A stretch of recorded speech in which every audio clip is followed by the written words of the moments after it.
ખવડાવવામાં તૈયાર થઈ ગયા. Hello guys, welcome to my new blog. તો આજે વરસાદ આવે છે. બહુ દિવસ પછી આજે વરસાદ આવ્યો, ઝરમર ઝરમર. તો આજે બહુ દિવસ જ આવ્યો ને ઝરમર ઝરમર. સવારનો આજ તો ચાલુ હોય ગાઈસ, બપોરાનું.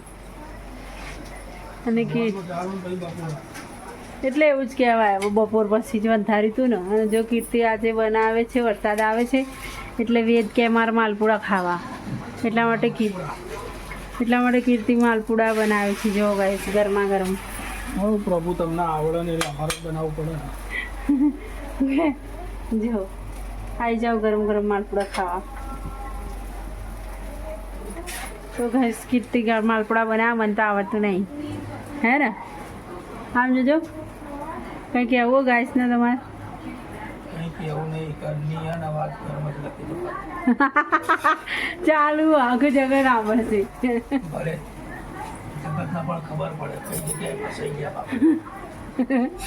અને ધ્રુવબેન તો ને ફોનમાં ચડો. ધ્રુવ શું કરે? હાય કહી દે. હાય હાય બોલ.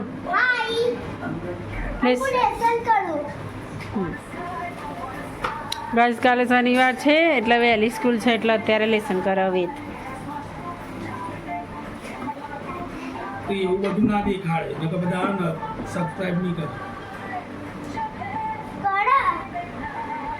ના કરે ભણવાથી બાપા બધાને કંટાળો આવતો તો ના કરે. ખબર મારે તો લેસન કરવાનું આવે. એવી કે કોઈને નહીં પડી કઈ લેસન કરવાનું? લેસન નહીં ભણવાની જોર આવે ને કીર્તિ લેસન કરતો. જેઠાલાલ ચાલે છે, હજુ જમવાનું બાકી છે.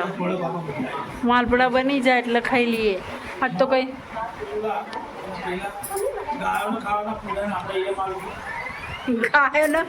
ગાયો ઘાસ ફૂસ ખા, આપણે ઘાસ ફૂસ થોડી ખાઈએ.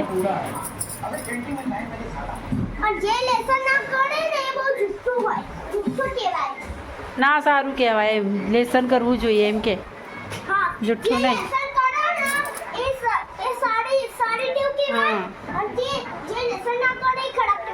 હા ધ્રુવી, ખાધું?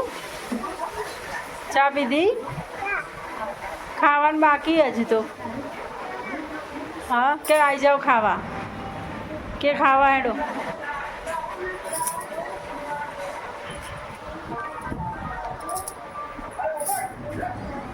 તો ગાઈસ, બન્યા રહેજો અમારા બ્લોગમાં.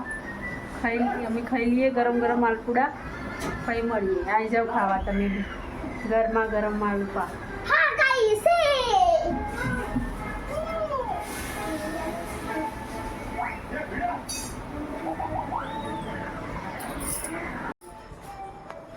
તો ગાઈસ, ખાઈ લીધું. કામમાં પતી ગયું. હવે હું બહાર તૈયારી કરીએ બધા. તો આજના બ્લોગમાં બસ આટલું જ છે. તો please like, share and subscribe કરજો. મારી ચેનલને સબસ્ક્રાઈબ કરજો. અને આવા નવા બ્લોગ આવતા રહેશે, daily blog. Good night guys.